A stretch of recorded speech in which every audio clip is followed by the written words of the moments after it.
둘이 살면 재미없어요. 핵심은 미리미리 준비해야 된다라는 거. 개모임을 만들어서 계속 여행을 다니자. 옛날 추억만 계속 파먹고 살 수는 없으니까. 돈으로 행복해지기 위한 돈 인문학 토크쇼 돈은 머니! 네, 안녕하세요. 금융과 행복 네트워크의 의장 정은영입니다. 법무가 승인 대표 변호사 양소영입니다. 안녕하세요. 미래세 은퇴연구소의 김동엽입니다. 한국금융복지정책연구소 박원주입니다. 벌써 이제 마지막 시간인데요. 이제 조금 더 좀 블링블링한 이야기 나눠볼까요? 은퇴 후에 놀 친구 몇 명이나 있으세요? 아니, 남자분이니까 먼저 말해보세요. 확실하게 한 명은 있어요. 와이프? 아니, 혼자 생각만 그렇게 하고 있는 걸 수도 있어. 이렇게라도 이렇게 광고를 해놔야 한 번이라도 덜 쳐다보지 않겠어요? 중요합니다. 저는 친구는 좀 많이 만들어놓는 게 좋을 것 같아서요. 안 심심하려면. 그래서 저희 고등학교 동창들이 한 3, 4년 전부터 만나기 시작을 했어요. 그래서 우리가 이렇게 계속 모여 있으면 다른 친구들도 부러워서 막 이제 붙을 것이다. 그러면 이제 나중에 이제 개모임을 만들어서 계속 여행을 다니자. 얼마 전에 제가 아는 교수님이 남미를 한 달 동안 여행을 갔다 왔는데 인상 깊었던 팀이 그 여고생 동창들이 왔는데 한 달이 지났는데 집에를 안 가고 다시 다른 나라에 가더래요. 제가 말하는 이상향이 그거다. 그래서 열심히 지금 동창들을 챙기고 있는 그럼 중입니다. 준비가 좀 되고 있는 거네요. 네. 저는 지방 부산이 내서 고등학교까지 나왔거든요. 어떻게 보면 멀리 떨어져 있기도 하고 공감대가 비슷한 일을 하지 않고 있으니까 공감대가 잘 형성이 안 돼서 되게 멀어진 것 같아요. 저희 엄마가 초등학교 친구를 아직도 5분이 똘똘 뭉쳐서 여행 다니시는 모습을 보니까 잃어버렸던 초등학교, 중학교, 고등학교 친구를 좀 찾기 운동을 해야 되겠다는 생각이 좀 들어요. 그 시간 투여가 되게 중요한 것 같아요. 그러니까 옛날 추억만 계속 파먹고 살 수는 없으니까 공통점이 있어야지 앞으로 나가지. 저는 초등학교 친구들을 한 5, 6년 전에 이제 그 뭔가 조성이 돼서 만나기 시작했거든요. 삶의 활력이 엄청 많이 일어나는데 자주 못 만나지만 이 친구들이 이제 쭉 가서 은퇴 후에 만난다면 굉장히 좋은 관계가 되겠다 이런 생각을 많이 하게 되더라고요. 왜 저희 첫 번째 시간에 종교 얘기 하셨잖아요. 저희 엄마가 사실은 이제 60대 초반에 우울증을 심각하게 앓으셨어요. 교회 나가시면서 새벽기도 시작하시면서 10년 동안 너무너무 재밌게 거기 안에서 그분들하고 막 뭐 놀러도 가시고 봉사도 하시고 이렇게 하는 걸 보면서 또 종교 생활에서 가지고 있는 네트워크를 만드는 것도 은퇴와 관련해서 되게 좀 좋은 게 아닌가 생각이 좀 들었어요. 한번 우리 변호사님은 아무래도 황혼이혼도 많이 다루실 것 같아요. 네. 그래서 다른 걸 다 갖추어도 이 가족과의 관계가 무너지면 어떻게 되는지 뭐 그런 이제 아무래도 부인 같은 경우에는 대부분 이제 열심히 일하는 남편이 이제 은퇴하면 나에게 돌아와서 나와 놀아주리라 이렇게 기대하잖아요. 근데 또 남편은 남편대로 나만을 위한 삶을 보내고 싶다는 니드가 있어서 실제로 부부가 항원에 같이 뭔가를 한다는 것이 생각보다 쉽지 않더라고요. 그러니까 막상 은퇴해가지고 같이 놀자는데 재미가 없는 거죠. 맞아요. 네, 맞아요. 그래서 그런 부분과 관련해서 부부가 이제 은퇴 생활을 같이 잘 나누려면 미리 좀 공감대를 만들어내야 되고 취미 생활 좀 같이 하는 게 좋을 것 같고요.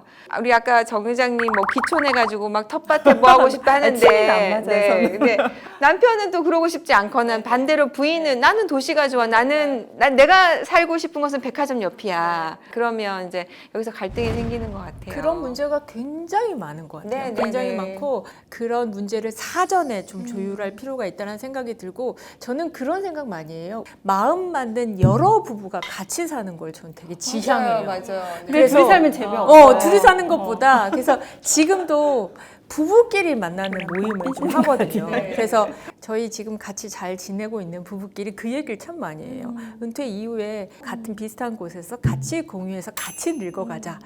부부끼리 사는 것보다 그게 더 재밌을 것 같은 그게 이제 거예요. 일본이나 외국 같은 데 맞아요. 일본은 이제 컬렉티브 지금 많이 하우스가 시작되고 되게 많이 한 있죠. 북유럽 같은 데나 이런 데는 보면 이제 코하우징이라고 해서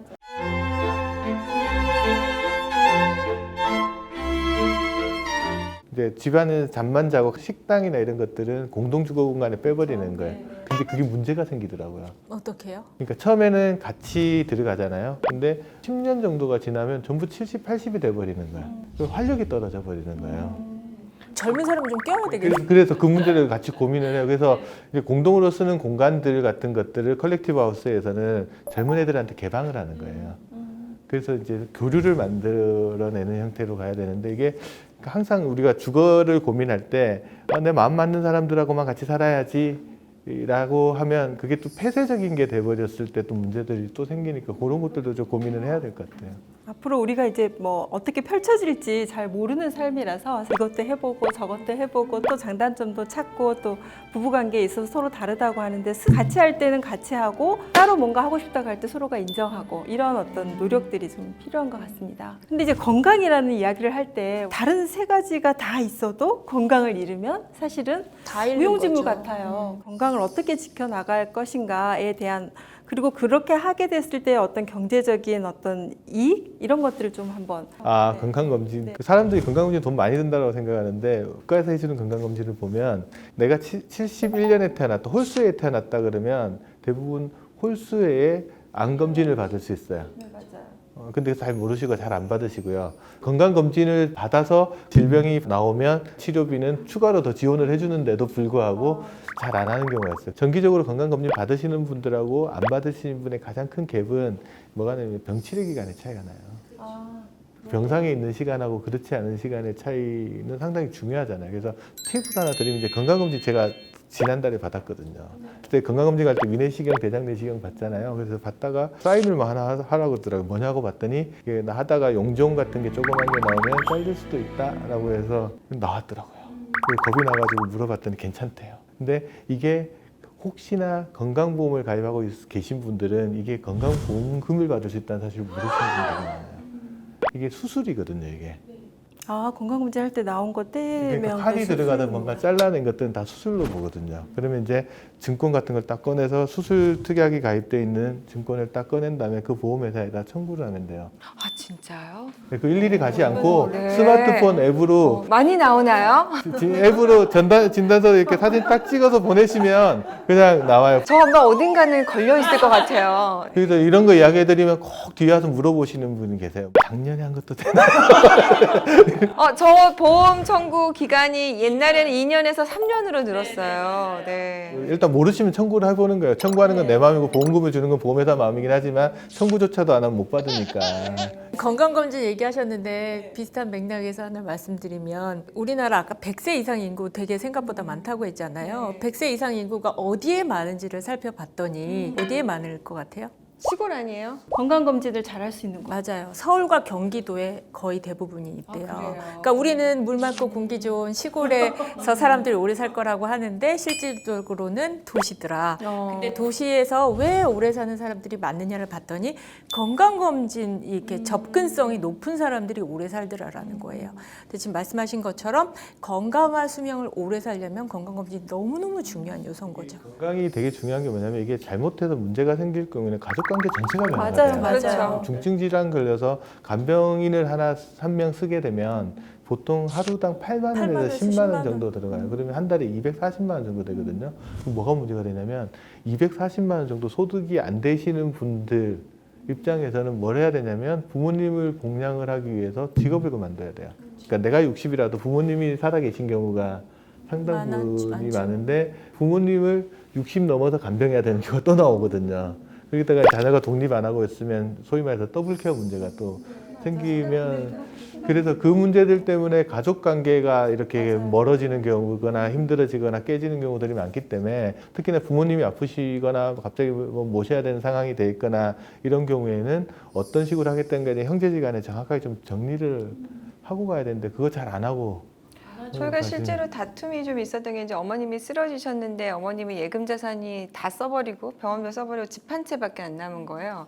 근데 이제 이 집 한 채와 관련해서 이걸 처분을 해서 병원비에 투자를 하자는 자녀와 그렇지 않다는 자녀가 있고 그러면 이제 그 보살피는 사람 입장에서는 자기 돈만 계속 들어가는 거죠. 그래서 이제 분쟁이 돼서 상담을 한 적이 있었는데 그 케이스 같은 경우에는 이제 부모님이 의식이 잘 없으시고 판단 능력이 없으시니까 이제 성년후견이라는 제도가 있어요. 그러면 이제 그걸 신청을 해서 법원에서 허락을 받으면 그 집을 처분해서 병원비로 쓸 수 있게 이렇게 절차를 좀 밟아 나갈 수가 있는데, 그러니까 어머님이 이제 정신이 없으시니까 처분을 못 하게 되는 경우 발생하는 문제인데, 이럴 경우에 이제 사실 성년후견 신청하는 것도 결국에는 소송 직전까지 가게 되는 거죠. 그래서 이와 관련 분쟁이 많고요. 또 이제 치매와 관련해서 이렇게 이제 간병을 하다 보면 자녀들 사이에 어떤 분쟁이 생기냐면, 우리 부모님이 분명히 현금이 얼마고 뭐가 있었어. 근데 자꾸 없어지는 것 같아.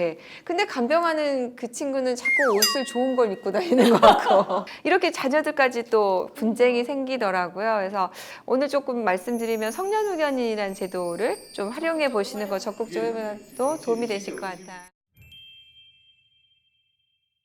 치매 이야기하니까 이제 일본 쪽에서는 그 치매 환자 엄청 많잖아요. 무슨 문제가 생기냐면 치매 환자는 자기 돈이 어디 있는지 잊어버리잖아요. 근데 자녀들은 그걸 알고 있더라도 함부로 처분할 수가 없는 문제가 또 생기다 보니까 그래서 일본에 지금 심각한 문제 중에 하나가 뭐냐 그러면 그렇게 잠들어 있는 자산이 너무 많은 거예요. 국가 차원에서도 문제가 되는 맞아요. 거예요. 네, 그래서 변호사님 말씀하신 성년후견인 제도가 됐든 뭐 신탁 제도가 됐든 가족 간의 사전 협의가 됐든 그 부분에 대한 사전의 관계 내에서 원활할 때 좀 미리 협의를 해놓는 것들이 상당히 중요한 부분 그러니까 같아요. 건강과 관련돼서는 닥쳐서가 아니라 핵심은 미리미리 준비해야 된다라는 거죠. 그러니까 치매보험 요즘에 엄청 많이 들잖아요. 근데 자신의 치매보험을 자신이 드는 경우가 많거든요.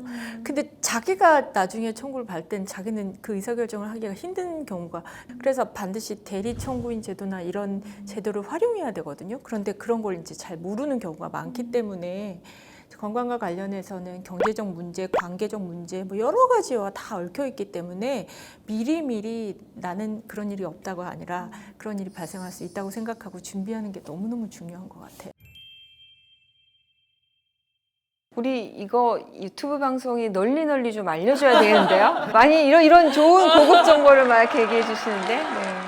그 모든 게 있어도 이 건강을 잃고 가족 간의 이 돈 문제가 잘 원활하지 않으면 관계는 100% 깨지는 것 같아요. 그래서 이런 이제 융복합적인 어떤 이 조정이라는 것이 은퇴 후의 삶인 것 같습니다. 그래서 앞으로 미래에 대한 자신의 모습을 상상할 것, 냉정할 것, 경제적 문제에 대한 상태를 파악을 잘할 것, 뭐 꼭 돈을 버는 일이 아니라도 다음 세대에 가치 있는 일들을 할 것, 이런 이야기들로 잘 나눠보았습니다. 수고 많으셨습니다. 네, 감사합니다. 네, 이것도 해보고 저것도 해보고 부부끼리 사는 것보다 그게 더 재밌을 것 같은 거예요. 지난달에 받았거든요. 우리 이거 유튜브 방송이 널리 좀 알려줘야 되는데요. 많이 이런 좋은 고급 정보를 막 이렇게 얘기해 주시는.